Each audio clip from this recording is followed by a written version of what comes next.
चूरू से आए, राजस्थान से आए मुरारी लाल पारीक जी हमारे बीच हैं।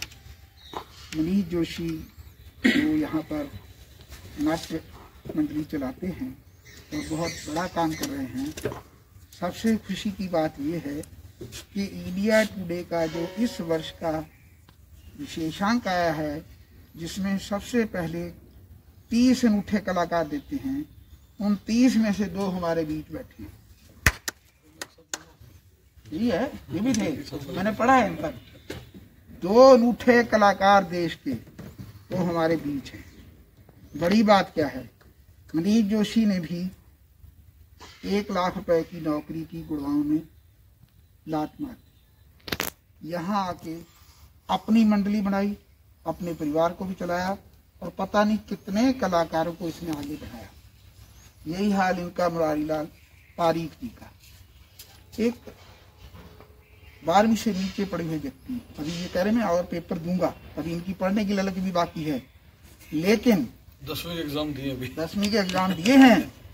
लेकिन वो आदमी, मैं रास्ते में मुला सिंह को बता रहा था कि आज 1 महीने में यूट्यूब से 3 लाख रुपए कमा रहा है, जबकि एक दिन ऐसा भी था इनके घर में कि इनके बच्चों को फीस ना दिए जाने से स्कूल से निकाल दिया गया।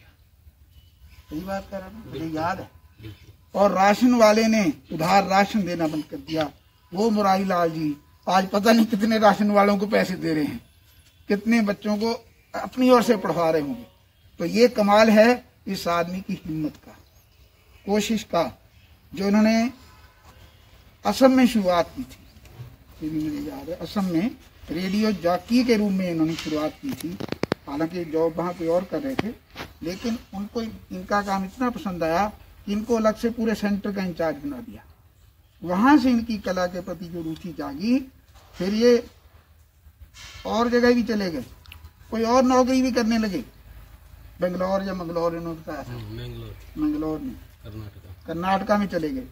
लेकिन वहां फिर इनका दिल ही नहीं लगा। जो एक बार कला का कीड़ा काट गया ना, फिर वो जीतता नहीं है, तो कला में वापस आता है। एक कला में ऐसे आए, अब हमारे बीच आ गए। मेरा ख्याल इससे ज्यादा परिचय की जरूरत नहीं है, बाकी काम आपने देखा है। दोनों का बहुत बहुत आभार, दोनों को बहुत बहुत बधाई। और इनके रामायण में ये हनुमान बनने के लिए खास तौर पे आए हैं। शाम को हम इनकी पूंछ को आग लगते देखेंगे। मैं आपको हनुमान जी का थोड़ा सा ब्रीफ कर देता हूँ कि हम लोग कैसे एसोसिएट हुए।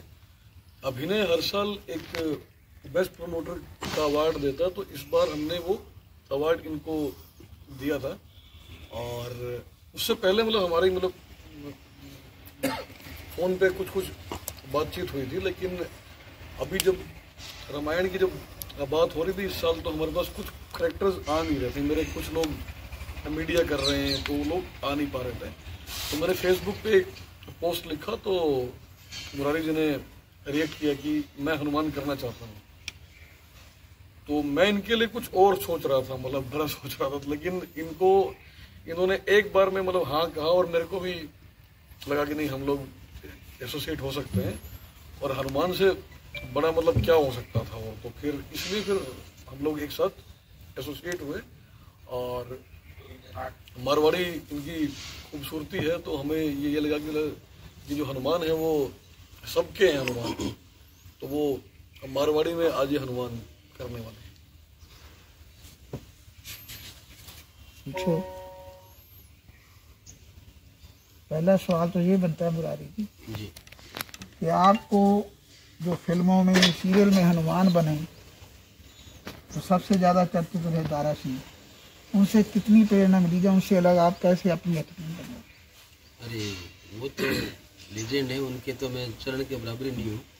लेकिन हनुमान का रोल अगर परफेक्ट देखा जाए, दारा सिंह के अलावा कोई दूसरा किरदार कर ही नहीं सकता। उसके बाद जितने भी हनुमान बने, दारा सिंह की बराबरी कोई नहीं कर सकता। उनसे प्रेरणा तो यही मिलती है कि जब वो किरदार करते हैं तो उस किरदार में पूरी तरह से ढल जाते हैं। और किरदार करना ही नहीं, बल्कि जितने दिन रामायण चली उन्होंने लहसुन प्याज तक नहीं खाया, मतलब उस कैरेक्टर में पूरी तरह से ढले हुए थे। तो वो चीज़ कलाकार के अंदर होनी जरूरी है, कोई भी किरदार करो चाहे।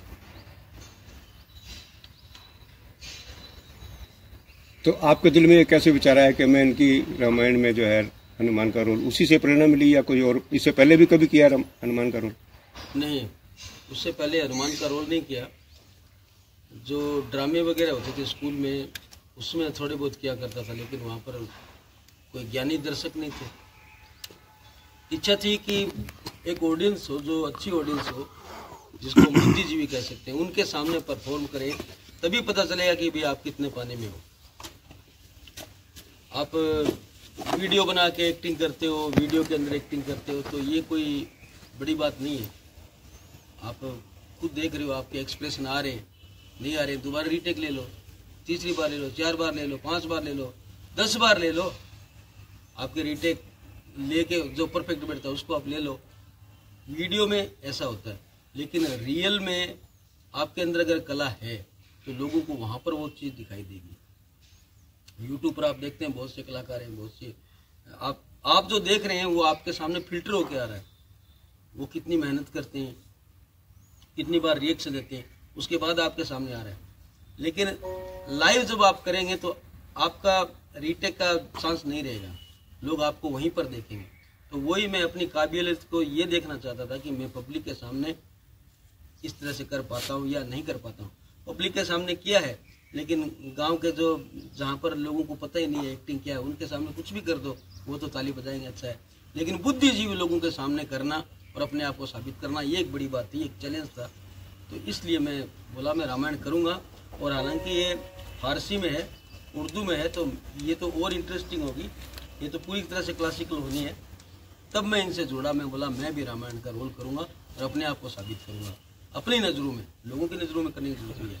अगर मैं सक्सेस नहीं भी होता हूँ, लोग बोलते हैं भैया अच्छा नहीं किया, तो कम से कम मेरे को पता चलेगा मेरे अंदर कमी क्या है, अभी तक मेरे को सुधार क्या करना है। इसलिए मैंने ये हनुमान का रोल स्वीकार किया।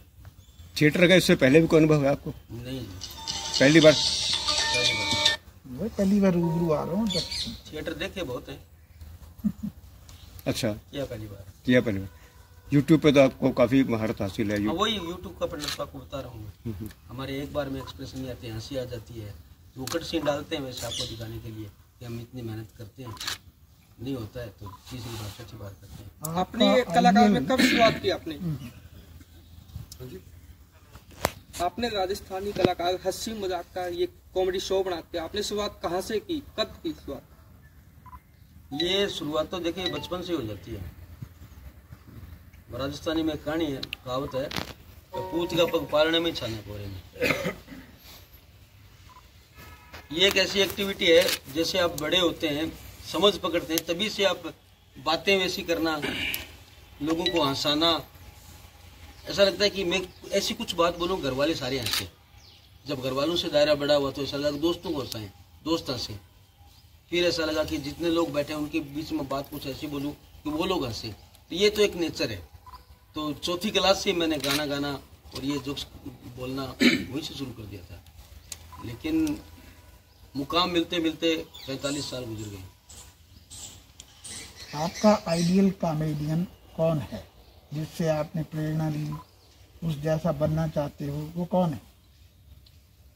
मैं बचपन में जानी लीवर की कॉमेडी सुना करता था। मेरे को असल में मिमिक्री का शौक उनसे चढ़ा, कॉमेडी का शौक उनसे चढ़ा कि ये एक बंदा है कितनी तरह की आवाज़ें निकालता, तो मैं भी उसमें प्रैक्टिस करने लग गया। और सबसे पहले मैं उसी के जोक्स बोला करता था सारे। 3 लकड़े तो 6 लकड़े का देखना सारा। आपने बताया अमिताभ बच्चन की आवाज़ निकाली, वो निकाल के दिखाओ है जिसमें आप चुने गए थे। हाँ, अमिताभ बच्चन की आवाज़ जब मैं दर दर भटक रहा था सिलीगुड़ी में नौकरी के लिए, तब वो रेडियो वालों का एक बार प्रोग्राम चल रहा था, मैं सुन रहा था कि आप कोई आवाज़ निकाल के दिखाए। तो उन्होंने फ़ोन किया, मैं बोला हेलो नमस्कार, मैं अमिताभ बच्चन बोल रहा हूँ। तो वो लोग बोले सर, और फ़ोन में जब आप बोलोगे ना तो ये आवाज़ मतलब आपको और ज़्यादा ये देगी। तो सर आप कौन बोल रहे हैं? बोला ना आपको, मैं अमिताभ बच्चन कौन बनेगा करोड़पति से बोल रहा हूँ और आपका स्वागत है हमारे शो में। बोला अरे सर आप हमारे रेडियो स्टेशन में आइए। तो मैं रेडियो स्टेशन में गया, उनको 1-2 आवाज़ें सुनाई। तो बोला हमारे रेडियो स्टेशन में एक ऐसा आर्टिस्ट चाहिए जो मिमिक्री आर्टिस्ट हो। मैं बोला जैसी आती है मैं सामने हूँ। तब उन्होंने बोला चलो आप यहाँ पर नौकरी करोगे। मैं बोला ये तो बहुत बड़ी बात है, मैं तो ऐसे ही मुफ्ती में दिन गुजार रहा हूँ, कहीं नौकरी मिल नहीं रही है और मेरा पसंदीदा काम तो यही है। अगर ये मेरे को मिल जाए तो फिर और क्या चाहिए, अंधे को चाहिए एक आंख काफी है, वो आप दोनों दे रहे हो। मैं बोला मैं तो राजी राजी आऊंगा, पैसा ना भी दो, बोले 2 खाने की रोटी दे देंगे तो भी मैं आ जाऊंगा। तो बोले नहीं आपको तनख्वाह भी दी जाएगी। तो 9,000 रुपये में मैंने वहाँ पर रेडियो स्टेशन ज्वाइन किया सिलीगुड़ी में। पहले कौन से सन की बात है? ये सन 2008 की बात है। वो था वेस्ट बंगाल का सिलीगुड़ी। रेडियो मिस्टी उसकी फ्रीक्वेंसी थी 94.3, वो प्राइवेट चैनल है। उसके बाद उन्होंने गैंगटोक में एक चैनल खोला जिसकी फ्रीक्वेंसी 90 FM थी, 95 थी, और वही रेडियो मिस्टी था। वहाँ का मुझे इंचार्ज बना के भेजा गया। ट्रैफिक शेड्यूलिंग का काम था, साथ में 2 शो करता था, एक मिस्टी महफिल के नाम से और दूसरा लाफ्टर अनलिमिटेड के नाम से, सैटरडे और संडे, दोनों अलग अलग। एक शो जो था एकदम पूरा सीरियस, दूसरा पूरा कॉमेडी। अभी मुकेश खन्ना ने जो भीषण पितामह बनते थे जी, कपिल शर्मा शो को वाहियात बताया, कॉमेडी शो है, आप कैसा मानते हो? देखिए वाहियात तो नहीं कह सकते, लेकिन कमियां बहुत हैं। मैं एक शुद्ध पारिवारिक इंटरटेनमेंट उसी को मानता हूं जहां पर एक गांव के एक बाप और एक बेटी साथ में बैठकर कोई कार्यक्रम देख रहे हैं और उस कार्यक्रम के दौरान एक भी ऐसा शब्द या एक भी ऐसा दृश्य नहीं होना चाहिए कि बेटी की नजरें नीचे हो और बाप की नजरें नीचे हो। लेकिन उस शो में बहुत सी ऐसी बातें आती हैं जहां पर एक दूसरे को शर्मिंदगी महसूस होती है। तो ये चीज नहीं होनी चाहिए दरअसल। हालांकि मतलब वो टाउन के लोग हैं, लिविंग स्टैंडर्ड उनका हाई है, वो सोचते हैं ये तो मामूली बातें, आजकल छोटी मोटी बातें बाप बेटी में होती नहीं होती हैं। ये कहीं होती होंगी लेकिन गाँव में बाप बेटी के सामने ये नहीं होती। तो जो और भी शो पहले आए थे, लाफ्टर चैलेंज और शो, सभी में था ये कमी तो उनमें सभी में था।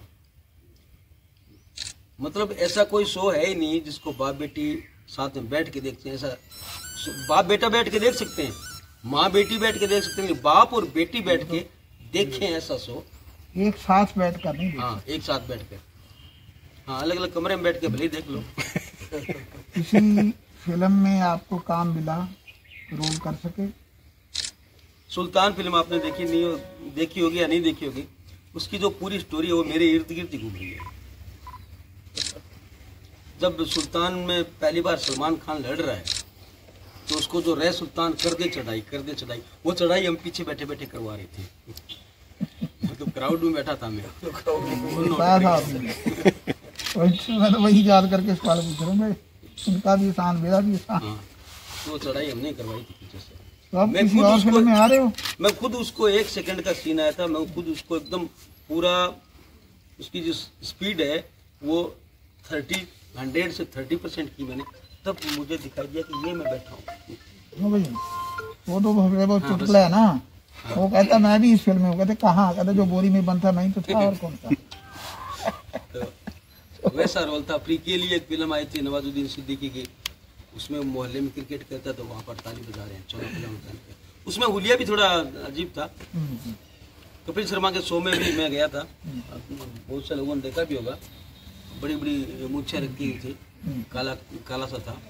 जब वो पूछता है आप कहाँ से हो, तो मैं सोच कर रखा था ऐसे बोलूँगा, नमस्कार सर, मेरा नाम मुरारीलाल पारिक है, मैं राजस्थान के चूरू जिले के गोगासर गाँव से आया हूँ। तो ये चूरू जिले के रतनगढ़ तहसील के गोगासर गाँव से आया हूँ। मैंने इतना लंबा ये बोला था। यूट्यूब पे कितने साल से आप लगे हुए हैं? कितने? यूट्यूब से 2016 से। 16 से 4 वैसे चैनल मेरा 2010 से बना हुआ है, जिसमें गैंगटॉक में सर्विस करता था। लेकिन मैंने रेगुलर उसमें काम करना शुरू किया 2016 से।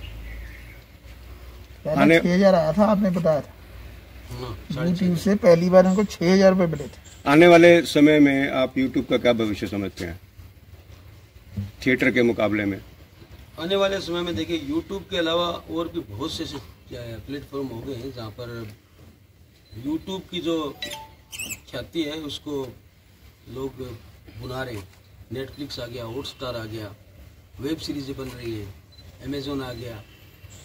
अगर ये नहीं होते तो यूट्यूब का भविष्य बहुत बढ़िया था, लेकिन ये सब आने से थोड़ा कंपटीशन बढ़ गया है।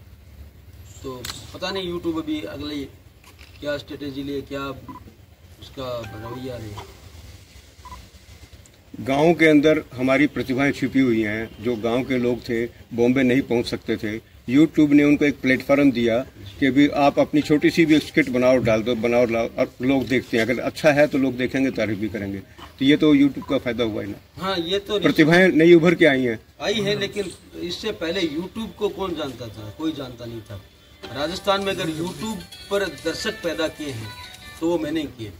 किसी को पता नहीं था कि यूट्यूब के अंदर भी आप ऐसे कोई एंटरटेनमेंट का ये होगा। बहुत कम लोग यूट्यूब यूज करते, ज़्यादा लोग फेसबुक यूज करते थे। यूट्यूब बहुत कम जानते थे।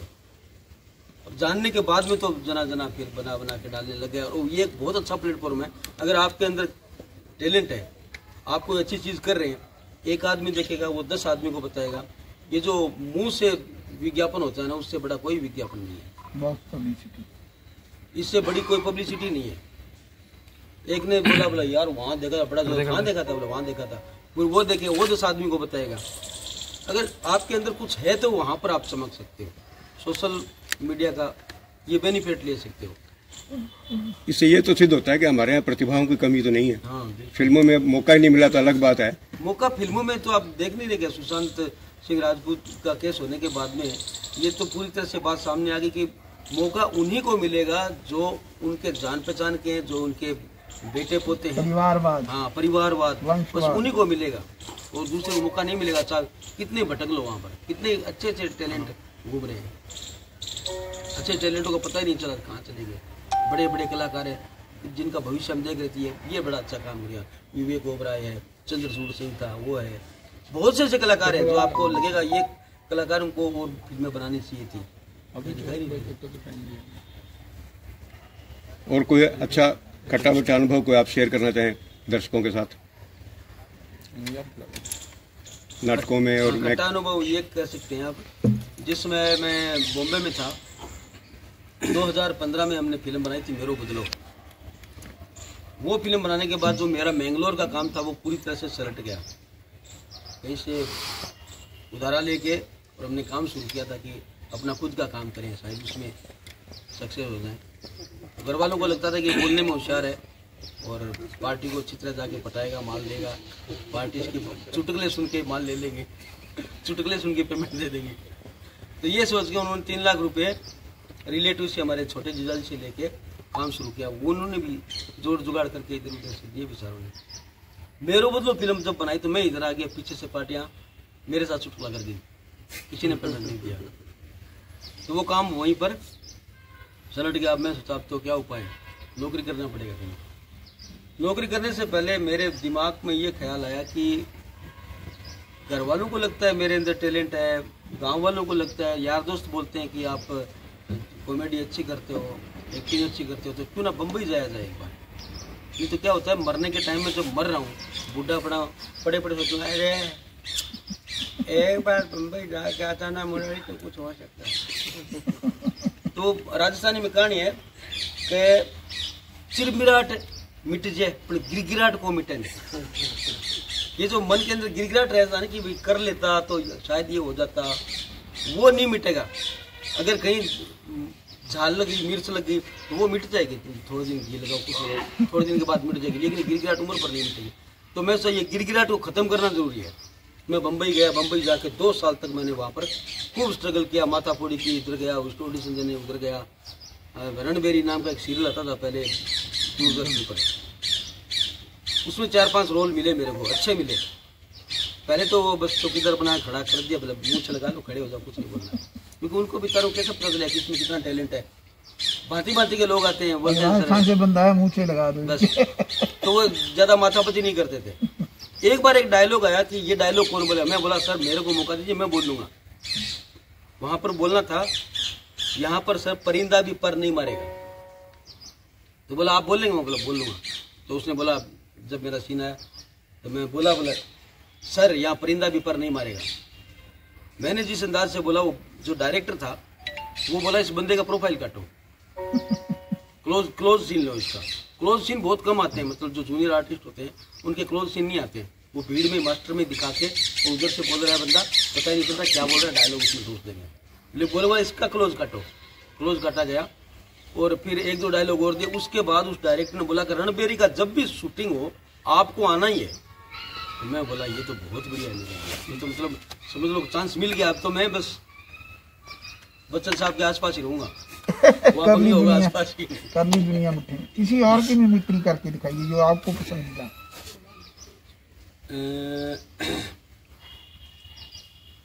नाना पाटेकर साहब।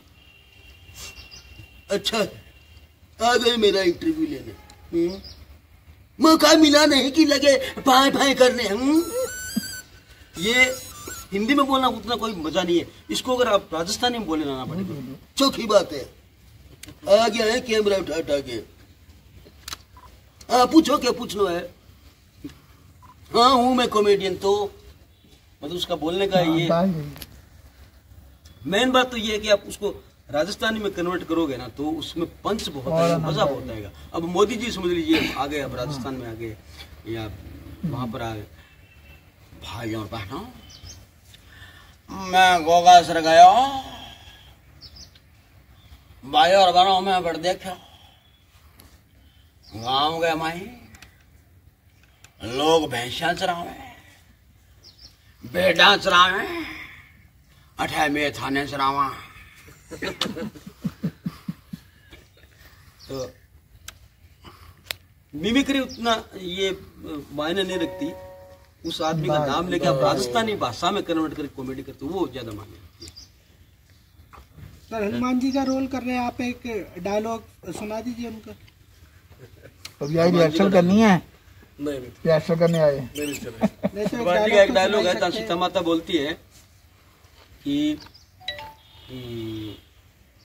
फल तो खा लो लेकिन यहाँ के जो राक्षस हैं वो बहुत खूंखार हैं। तो मेरे डायलॉग राजस्थानी में, तो हनुमान जी बोलते हैं माता वो तो मैं भेड़ो उड़े हूँ जना गांठियो सो लागू, वो तो मैं भेड़ो उड़े हूँ जना गांठियो सो लागू, ई दिशा 150 राक्षस तो मैं जेब में रखूं।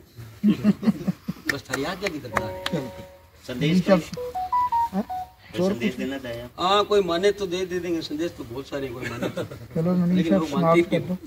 संदेश यही है आप विदाई बोल दो कि आप जब किसी कलाकार को प्रमोट कर रहे हो, किसी को ऊपर चढ़ा रहे हो, तो कम से कम ये चीज अवश्य देखो कि उसके अंदर सादगी कितनी है, पवित्रता कितनी है, वो ऐसे कितने शो करता है कि आप पारिवारिक करता हो, जो परिवार के साथ बैठ के आप देखते हो। वल्गरिटी करने में भी बहुत कर सकता हूँ और इतनी बयानें कर सकता हूँ कि आप पकड़ के पेट पकड़ के या मैं हंसने लग जाओगे, लेकिन मजा नहीं है ना। कॉमेडी आपको शुद्ध पारिवारिक करो, उसमें बहुत है, बस आपको दरकार है खोजने की। तो उसको प्रमोट करो जो आपको शुद्ध एंटरटेनमेंट देता हो, जो आपको परिवार को, संस्कृति को बचाए रखता हो।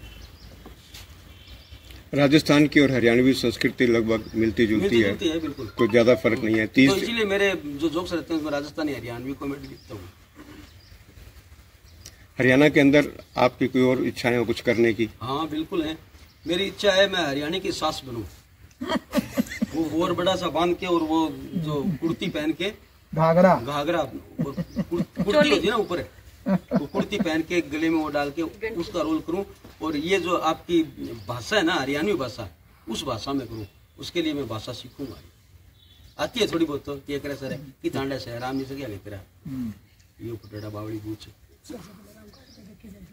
मनीष बना लेगा ऐसा कुछ। हाँ इसीलिए इनके सानिध्य में आए। नाटक में कर लेगा, साथ बना देगा। हमारी लोक भाषा में जैसे पंजाबी है, हरियाणवी है, राजस्थानी है, इसमें गालियों का समावेश बड़ा होता है। जो जितना ज्यादा प्रिय होता है वो उतनी ज्यादा गाली देकर उसको पुकारता है। तीनों अपनी संस्कृति में कैसा है, तो क्या आप इसको कहेंगे क्या ठीक है, अच्छा है, बुरा है? नहीं, गाली देना तो कहीं भी ठीक नहीं है, चाहे कोई सी भाषा हो, चाहे कोई सा देश हो, गाली देना तो कहीं भी उचित नहीं है। ले आ जाओ। गाली मतलब